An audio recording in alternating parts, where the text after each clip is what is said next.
ಇದು ಬೆಂಗಳೂರು ವಿವಿಯ ಏಕೈಕ ಪುಸ್ತಕ ಮಳಿಗೆ. ಬೆಂಗಳೂರು ವಿವಿಯ ಏಕೈಕ ಪುಸ್ತಕ ಮಳಿಗೆ ಮಳೆಯಲ್ಲಿ ನೆನೀತಾ ಇರುತ್ತೆ. 20 ವರ್ಷಗಳಿಂದಲೂ ಕೂಡ ಬದಲಾಗಿಲ್ಲ ವಿವಿ ಪುಸ್ತಕ ಮಳಿಗೆಯ ದುಸ್ಥಿತಿ. ಮಳೆ ಬಂದ್ರೆ ಪುಸ್ತಕಗಳು ಸಂಪೂರ್ಣವಾಗಿ ನೆನೆದು ಹೋಗುತ್ತವೆ. ಮಳೆ ನೀರೆಲ್ಲ ಸೇರುತ್ತೆ ಪುಸ್ತಕ ಮಳಿಗೆಯ ಕಟ್ಟಡದ ಒಳಗೆ.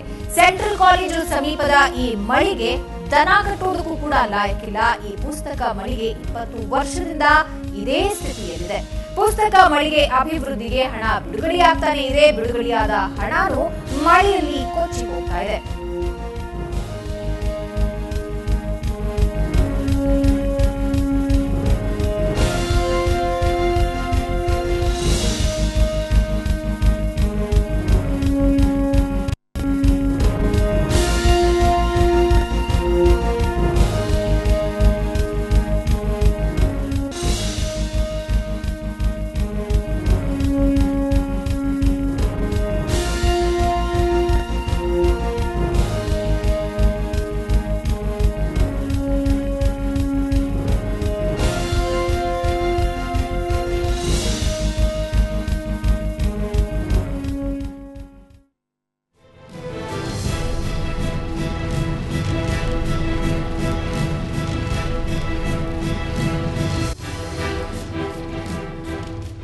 ಈ ಬಗ್ಗೆ ಇನ್ನಷ್ಟು ಮಾಹಿತಿಯನ್ನ ನೀಡೋದಕ್ಕೆ ನೇರ ಸಂಪರ್ಕದಲ್ಲಿದ್ದಾರೆ ನಮ್ಮ ಪ್ರತಿನಿಧಿ ನಂದೀಶ್. ವಿಶ್ವವಿದ್ಯಾಲಯದ ಪುಸ್ತಕ ಮಳಿಗೆಯ ಕೆಳಗೆ ಮಳೆ ನಿಲ್ಲುವವರೆಗೆ ಚಿತ್ರದ ಪೋಸ್ಟರ್ ಅನ್ನ ಹಾಕಲಾಗಿದೆ. ಬಹುಶಃ ಈ ಟೈಟಲ್ ಈ ಮಳಿಗೆಗೆ ಹೇಳಿ ಮಾಡಿಸಿದಾಗಿದೆಯಾ ಹೇಗೆ? ಭಾವನಾ, ಖಂಡಿತವಾಗ್ಲೂ ನೀವು ಈಗ ನೋಡ್ತಾ ಇರಬಹುದು ಬೆಂಗಳೂರು ವಿಶ್ವವಿದ್ಯಾಲಯದ ಪ್ರಸಾರ ರಂಗ ಪುಸ್ತಕ ಮಳಿಗೆ. ಇದು ಈ ಬೆಂಗಳೂರು ವಿಶ್ವವಿದ್ಯಾಲಯ ವ್ಯಾಪ್ತಿಯಲ್ಲಿ ಬರ್ತಕ್ಕಂಥ ಕಾಲೇಜುಗಳಿಗೆ ಇಲ್ಲಿಂದ ನೇರವಾಗಿ ಪುಸ್ತಕಗಳು ಏನು ಡಿಸ್ಟ್ರಿಬ್ಯೂಟ್ ಆಗ್ತವೆ. ಜೊತೆಗೆ ಇಲ್ಲಿನ ವಿದ್ಯಾರ್ಥಿಗಳು ಕೂಡ ಇಲ್ಲೇ ಪುಸ್ತಕಗಳು ಸಿಗುತ್ತೆ. ಆದರೆ ಕಳೆದ 20 ವರ್ಷಗಳಿಂದ ಈ ಒಂದು ಪುಸ್ತಕ ಮಳಿಗೆ ನಿಜಕ್ಕೂ ಒಂದು ರೀತಿಯಲ್ಲಿ ಅವ್ಯವಸ್ಥೆಯ ಗೂಡಾಗಿದೆ ಅಂತ ಹೇಳ್ಬೋದು. ಈಗ ನೀವು ನೋಡ್ತಾ ಇರಬಹುದು ಮಳೆ ಬಂದ್ರೆ ಈ ಬಿಲ್ಡಿಂಗ್ ಕಟ್ಟಡ ಯಾವ ರೀತಿ ಶಿಥಿಲಾವಸ್ಥೆ ತಲುಪಿದೆ ಅಂತ.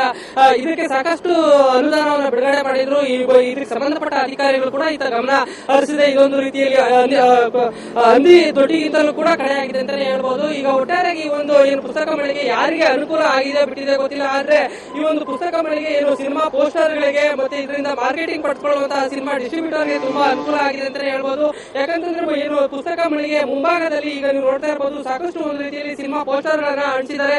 ಹಾಗೆ ಜೊತೆಗೆ ಈ ಒಂದು ಪುಸ್ತಕ ಮಳಿಗೆಯ ಒಳಗಡೆ ಹೋದ್ರೆ ನಿಜಕ್ಕೂ ಒಂದು ರೀತಿಯಲ್ಲಿ ಕುರಿಗಳನ್ನ ಏನು ಕೂಡ ಹಾಕುವಂತಹ ಒಂದು ಏನು ದೊಡ್ಡ ಇದೆ ಅದಕ್ಕಿಂತ ಒಂದು ಕಡೆ ಅಂತಾನೆ ಹೇಳ್ಬೋದು. ಯಾಕಂತಂದ್ರೆ ಮಳೆ ಕಳೆದ ಒಂದು ವಾರದಿಂದ ಮಳೆ ಸುರಿದಂತಹ ಸಂದರ್ಭದಲ್ಲಿ ಸಾಕಷ್ಟು ನೀರು ಈ ಒಂದು ಮಳಿಗೆ ಒಳಗಡೆ ನುಗ್ಗಿದಂತಹ ಸಂದರ್ಭದಲ್ಲಿ ಲಕ್ಷಾಂತರ ರೂಪಾಯಿ ಪುಸ್ತಕಗಳು ಮಳೆ ನೀರಲ್ಲಿ ನೆಂದು ತೊಪ್ಪೆಯಾಗಿದೆ ಅಂತಾನೆ ಹೇಳ್ಬೋದು. ಜೊತೆಗೆ ಇದಕ್ಕೆ ಸಂಬಂಧಪಟ್ಟ ಅಧಿಕಾರಿಗಳಿಗೆ ಈ ಬಗ್ಗೆ ಗಮನ ಕೊಟ್ಟರು ಕೂಡ ಅವರು ಕೂಡ ಯಾವುದೇ ಒಂದು ಕ್ರಮವನ್ನ ಕೈಗೊಂಡಿಲ್ಲ. ಈ ಬಗ್ಗೆ ನಾವು ಕುಲಪತಿಗಳವ್ರನ್ನ ಕೇಳಿದಾಗ ಈಗ ರೀವರ್ಕ್ ಸ್ಟಾರ್ಟ್ ಆಗಿದೆ. ಜೊತೆಗೆ ಅದು ಸಂಬಂಧಪಟ್ಟ ಅನುದಾನ ಕೂಡ ಬಿಡುಗಡೆ ಆಗಿದೆ. ಸದ್ಯದಲ್ಲಿ ಒಂದು ಕಾಮಗಾರಿಯನ್ನು ನಾವು ಕೈಗೆತ್ತಿಕೊಂಡಿದ್ದನ್ನ ಬೇರೆ ಕಡೆ ನಾವು ಸ್ಥಳಾಂತರಿಸ್ತೀವಿ ಅನ್ನುವಂತ ಒಂದು ಉತ್ತರವನ್ನ ಕೊಡ್ತಾ ಇದ್ದಾರೆ. ಜೊತೆಗೆ ಇದು ಒಳಗಡೆ ತಗಡಿನ ಸೀಟ್ಗಳಿದೆ. ಈಗ ಅದರ ಒಳಗಡೆ ನೀವು ನೋಡ್ತಾ ಇರಬಹುದು ವಿಜುವಲ್ಸ್ ನಲ್ಲಿ ಇವತ್ತು ನಾಳೆ ಬಿಡುವಂತ ಒಂದು ಸ್ಥಿತಿ ನಿರ್ಮಾಣವಾಗಿದೆ. ಇದಕ್ಕೆ ಇಲ್ಲಿನ ಏನು ಅಧಿಕಾರಿಗಳು ಮೇಲಿನ ಅಧಿಕಾರಿಗಳಿಗೆ ತಿಳಿಸಿದ್ರೆ ಅವರು ಯಾವುದೇ ತರಹ ಒಂದು ಕ್ರಮವನ್ನ ಕೈಗೊಳ್ತಾ ಇಲ್ಲ ಅನ್ನುವಂತ ಮಾತನ್ನ ಹೇಳ್ತಾ ಇದ್ದಾರೆ. ಭಾವನಾ, ಪುನರ್ ನಿರ್ಮಾಣಕ್ಕೆ ಬಳಕೆಯಾಗಬೇಕಾದಂತಹ ಹಣದ ಕಥೆ ಏನು ನಂದೀಶ್? ಏನ್ ಮಾಡ್ತಾ ಇದ್ದಾರೆ ಅಧಿಕಾರಿಗಳು ಹಾಗಾದ್ರೆ? ಭಾವನಾ, ಏನಂತಂದ್ರೆ ಪ್ರತಿ ವರ್ಷ ಸರ್ಕಾರದಿಂದ ಕೇಂದ್ರ ಸರ್ಕಾರ ಮತ್ತೆ ರಾಜ್ಯ ಸರ್ಕಾರದಿಂದ ಇಂತಿಷ್ಟು ವಿಶ್ವವಿದ್ಯಾಲಯಗಳಿಗೆ ಅನುದಾನ ಅಂತ ಬಿಡುಗಡೆ ಮಾಡ್ತಾರೆ. ಆದ್ರೆ ಇದುವರೆಗೂ ಕೂಡ ಕಳೆದ 20 ವರ್ಷಗಳಿಂದ ಈ ಒಂದು ವಿಶ್ವವಿದ್ಯಾಲಯ ವ್ಯಾಪ್ತಿಯಲ್ಲಿ ಬರ್ತಕ್ಕಂಥ ಏನು ಪ್ರಸಾರ ರಂಗ ಮಾರಾಟ ಮಳಿಗೆ ಏನಿದೆ ಅದಕ್ಕೆ ಅಭಿವೃದ್ಧಿಪಡಿಸುವಂತಹ ಯಾವೊಬ್ಬ ಅಧಿಕಾರಿಗಳು ಕೂಡ ಈತ ಗಮನ ಹರಿಸಿಲ್ಲ. ಜೊತೆಗೆ ಏನಂತಂದ್ರೆ ಇಲ್ಲಿನ ಸಂಬಂಧಪಟ್ಟ ಅಧಿಕಾರಿಗಳು ಪ್ರತಿ ಬಾರಿ ಕೂಡ ಒಂದೊಂದು ಲೆಟರ್ ಮಳೆ ಬಂದಾಗ ಒಂದೊಂದು ಲೆಟರ್ ಕೊಡ್ತಾರೆ. ಇಂತಹ ಸಮಸ್ಯೆಗಳಿದೆ, ಇದನ್ನ ಸರಿಪಡಿಸಿ ಮತ್ತೆ ಮತ್ತೊಂದು ಕಡೆ ಸ್ಥಳಾಂತರಿಸಿ ಅನ್ನುವಂತ ಒಂದು ಮಾತನ್ನ ಹೇಳ್ತಾ ಇದ್ರೆ ಅಧಿಕಾರಿಗಳು ತಮ್ಮ ಮಾತನ್ನ ಕಿವಿಗೆ ಹಾಕೊಳ್ತಾ ಇಲ್ಲ ಅಂತ ಹೇಳ್ತಾ ಇದ್ದಾರೆ. ಭಾವನಾ, ಧನ್ಯವಾದ ನಂದೀಶ್ ಎಲ್ಲ ಮಾಹಿತಿಗಾಗಿ. ಈಗ ವಿವಿ ಕುಲಪತಿಗಳಾದಂತಹ ಡಾಕ್ಟರ್ ಬಿ ತಿಮ್ಮೇಗೌಡ ಅವರು ನಮ್ಮ ಜೊತೆ ದೂರವಾಣಿ ಸಂಪರ್ಕಕ್ಕೆ ಬಂದಿದ್ದಾರೆ. ತಿಮ್ಮೇಗೌಡ ಅವರೇ, ಖಂಡಿತವಾಗಿಯೂ ಕುರಿಗಳನ್ನ ಕಟ್ಟೋದಕ್ಕೂ ಕೂಡ ಯೋಗ್ಯವಲ್ಲದ ಸ್ಥಿತಿಯಲ್ಲಿ ಪಠ್ಯಪುಸ್ತಕಗಳ ಮಳಿಗೆ ಇದೆ. ಯಾಕೆ ಸರ್ ಹೀಗಾಗ್ತಾ ಇದೆ? ಆದ್ರೆ ನೀವ್ ಹೇಳ್ತಿರೋದು ಮಾರಾಟ ಮಳಿಗೆ ಸೆಂಟ್ರಲ್ ಕಾಲೇಜಿನಲ್ಲಿ. ಹೌದು, ಅದನ್ನ ನಾವು ಬೇರೆ ಕಡೆ ಸ್ಥಳಾಂತರಿಸಿ ಅದನ್ನ ಕಟ್ಟೋದಕ್ಕೆ ವ್ಯವಸ್ಥೆ ಮಾಡ್ತಿದ್ವಿ. ಮೇಲ್ಗಡೆಗೆ ಒಂದು ಸಿವಿಲ್ ವರ್ಕ್ ಆಗ್ಬೇಕಾಗಿತ್ತು, ಅದು ಈಗ ಸಿವಿಲ್ ವರ್ಕ್ ಆಗಿದೆ. ಅಲ್ಲಿ ನೀರ್ ಬೀಳದಾಗೆ ಅದನ್ನ ಪೂರ್ತಿ ಈ ಕಡೆ ಶಿಫ್ಟ್ ಮಾಡಿ ಅಲ್ಲಿ ಪೂರ್ತಿ ಹೊಸದಾಗಿ ನಾವು ಮಳಿಗೆಯನ್ನು ಕಟ್ತಾ ಇದೀವಿ. ಅದಕ್ಕಾಗಿ ಸ್ವಲ್ಪ ನಿಧಾನ ಆಯ್ತು. ಟೆಂಡರಿಂಗ್ ಪ್ರಾಸೆಸ್ ನಲ್ಲಿ 3-4 ಸಾರಿ ನಾವು ಟೆಂಡರ್ ಮಾಡಬೇಕಾಯ್ತು. ಯಾರು ಪಾರ್ಟಿಸಿಪೇಟ್ ಮಾಡದೆ ಅದು ಸ್ವಲ್ಪ ನಿಧಾನ ಆದ್ರಿಂದ ಇನ್ನೊಂದ್ ಕಡೆ ಬಿಲ್ಡಿಂಗ್ ರಿಪೇರಿ ನಿಧಾನ ಆಯ್ತು. ಆ ರಿಪೇರಿಯನ್ನ ನಾವ್ ಈಗ ಮಾಡಿಸಿದ್ವಿ. ಇದನ್ನ ಆ ಕಡೆ ಶಿಫ್ಟ್ ಮಾಡಿ ಇದನ್ನ ಹೊಸದಾಗಿ ಮಳಿಗೆಯನ್ನ ಕಟ್ಸ್ತೇವೆ ನಾವು. ಅಲ್ಲಿ ಪುಸ್ತಕಗಳು ತೊಯ್ದು ತೊಪ್ಪೆ ಆಗ್ತಿದೆಯಲ್ಲ ಸರ್ ಮಳೆಯಲ್ಲಿ?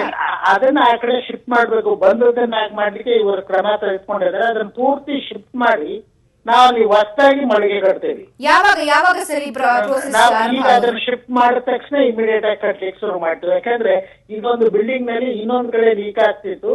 ಅದನ್ನ ಲೀಕ್ ಮಾಡ್ಲಿಕ್ಕೆ ಟೆಂಡರ್ ಮಾಡಿದ್ವಿ. ಅದು ಈಗ ಟೆಂಡರ್ ಆಗಿ ಕೆಲಸ ಆಗ್ತಾ ಇದೆ. ಈಗ ತಕ್ಷಣ ಇನ್ನೊಂದು 1-2 ವಾರದಲ್ಲಿ ಆಗುತ್ತೆ. ಅದನ್ನ ಅಲ್ಲಿ ಶಿಫ್ಟ್ ಮಾಡಿ ನಾವು ತಕ್ಷಣನೇ ಇನ್ನೊಂದನ್ನ ಕಟ್ಲಿಕ್ಕೆ ವ್ಯವಸ್ಥೆ ಮಾಡ್ತಾ ಇದ್ವಿ. ಧನ್ಯವಾದ ತ್ರಿಗೌಡ ಅವರೇ ನಮಗೆ ಮಾತನಾಡಲಿಕ್ಕೆ. ಬೆಂಗಳೂರು ವಿವಿ ಕುಲಪತಿಗಳು 2 ವಾರದಲ್ಲಿ ಎಲ್ಲವೂ ಸರಿ ಹೋಗುತ್ತೆ ಅನ್ನುವ ಆಶ್ವಾಸನೆಯನ್ನ ನೀಡಿದ್ದಾರೆ. ಆ ಆಶ್ವಾಸನೆಯನ್ನ ಉಳಿಸ್ಕೊಳ್ತಾರಾ ಅನ್ನೋದನ್ನ ನೋಡ್ಬೇಕಾಗಿದೆ.